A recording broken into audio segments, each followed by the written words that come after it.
Hello, welcome back, and as always, I hope you're doing well. Right, one of my subscribers, Tone, he asked me, great video as always. Thanks, Tone. A really nice review of Dance Craze, including the ones leading up to the release. Again, thank you very much. Glad you liked it. Also, please do a review of Complete Madness. Most people I knew didn't realise that the House of Fun version on Complete Madness was different to the single version. Well, Tone, I knew, but I thought it's something I wanted to do anyway. This album to me takes me back to when I was 16 years old. I got it on my 16th birthday, and it's obviously got House of Fun, all about a kid that's becoming 16 and trying to buy a pack of Durex from the local chemist. So I thought I'd give it a quick review and tell you the differences on not only House of Fun, but also Cardiac Arrest. Right, now before I get to reviewing this album, as we all know, since this compilation album of the Madness singles, there has been many others. So, Complete Madness is a compilation album by Madness, released on the 23rd of April 1982. It contains some of their most popular songs from the first three albums, such as One Step Beyond, Baggy Trousers, Night Boat to Cairo, It Must Be Love. The album showcased the band's unique blend of ska, pop and humour, as well as their social commentary and musical diversity. Complete Madness spent 99 weeks in the UK album charts and peaked at number 1. The vinyl and initial CD release have short and faded out tracks to reduce the running time spent on each side of the LP. Anyway, so let's get on with the tracks, and I'll tell you about the slight differences on them two songs. The album kicks off with Embarrassment. Embarrassment was released as a single on the 14th of November 1980 and spent 12 weeks in the UK singles chart, reaching number 4. I must admit, the first three albums, literally Madness was going from strength to strength. And Embarrassment, I mean, I've done in-depth reviews. If you look at my Absolutely, you'll see what the songs are about.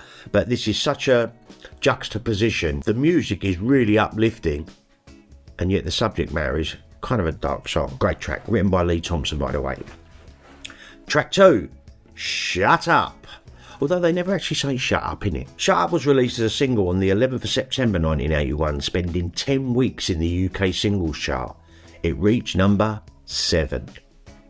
Shut Up is a great track. The keyboards on that, the whole song, it's brilliant. It's basically about a robber who's trying to convince people that he ain't done nothing wrong. Brilliant. Track 3, My Girl's Mad at Me. My Girl.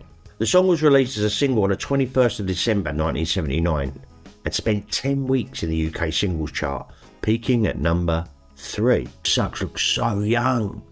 He looks like a kid. I think they were kids, actually. A great Madness song. Track 4, Baggy Trousers. I love this song so much. Baggy Trousers was released as a single on the 5th of September 1980, spending 20 weeks in the UK charts and reaching number 3.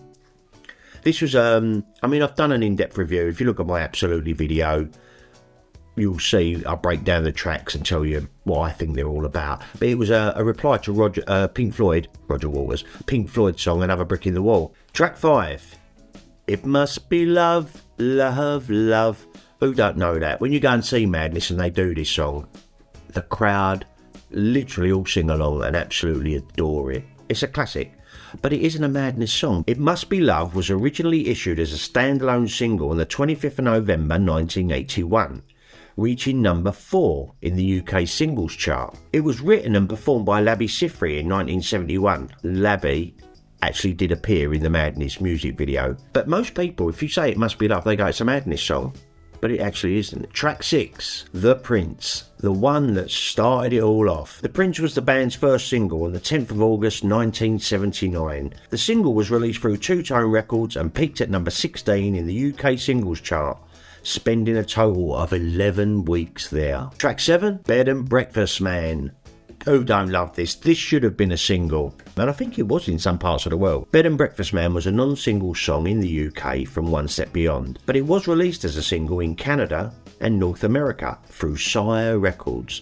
Tell ya, you guys got it right on that one. It's a great track, and I think it was written by Chris Foreman about a dosser they all knew that used to go around and sleep on their sofa and always on the ponds. And side 1 finishes with Night Boat to Cairo. Night Boat to Cairo was included on the Work, Rest and Play EP, released in March 1980, which peaked at number 6 in the UK singles chart. When you go and see Madness, if you ever get a chance to go and see them, this is the song they normally play last.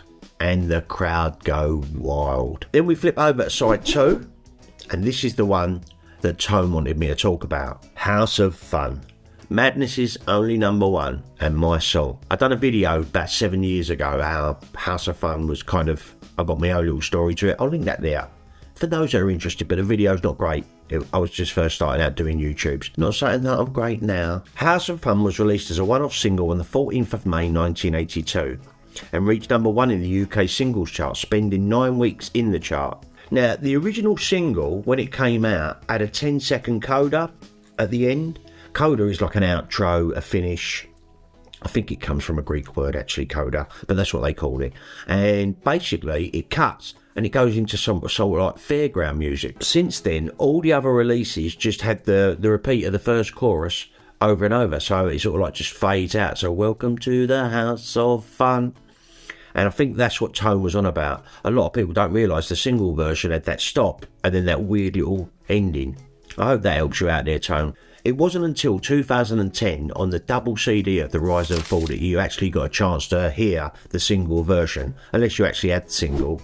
And it was also on the triple CD that was released a couple of years ago, A Guided Tour to Madness. That has the single version with that ending. In track 2, on side 2, One Step Beyond. One Step Beyond was released as a single on the 26th of October 1979 and reached number 7 in the UK singles chart. Originally released by Cecil Buster Main Campbell, aka Prince Buster, on the B-side to his single Al Capone. Yeah, it's a great track and it's a Madness anthem. And it's not actually Suggsy on this one, he was quite generous. He gave the mic to Chaz Smash, who weren't an official band member at the time, but Chaz is the one who does the Hey You Don't Watch That Watch This. It's a great song. It's, like I said, it's a Madness anthem. It's a pretty much an instrumental apart from the One Step Beyond every now and again.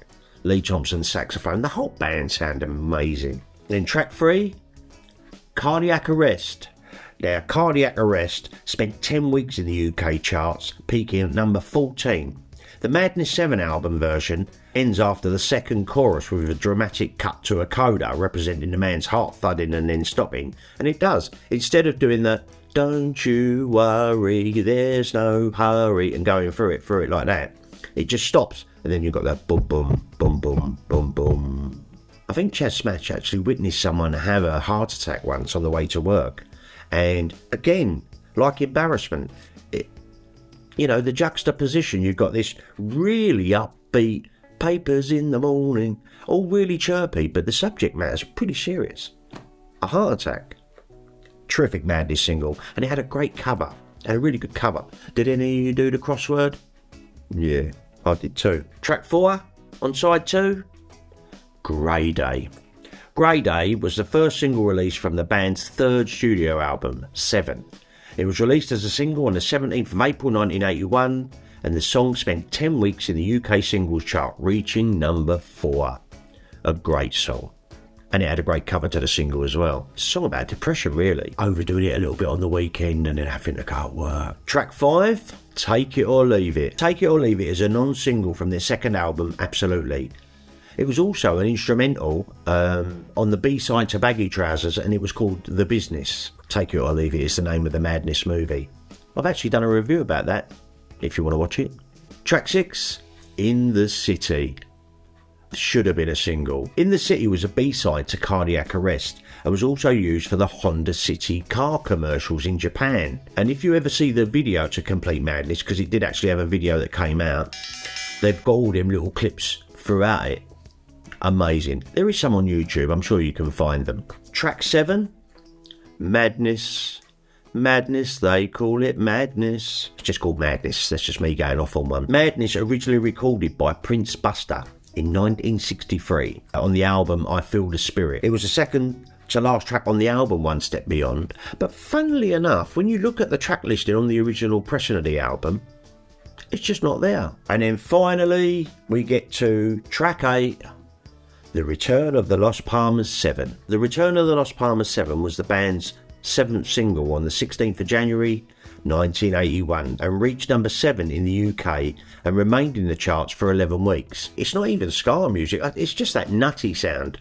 I think the only word you actually hear in the single is waiter. It's absolutely classic stuff. But yeah, all these on this original pressing are all shortened versions. Now, I want to point out the cover before I sign off for this. You've got all the covers to the singles on there. I've stared at this for hours.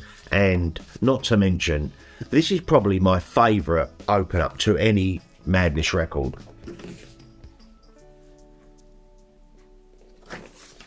Guys, I looked at that for months and months and months. I still love looking at it now. It's like a collage of all Madness stuff. Terrific.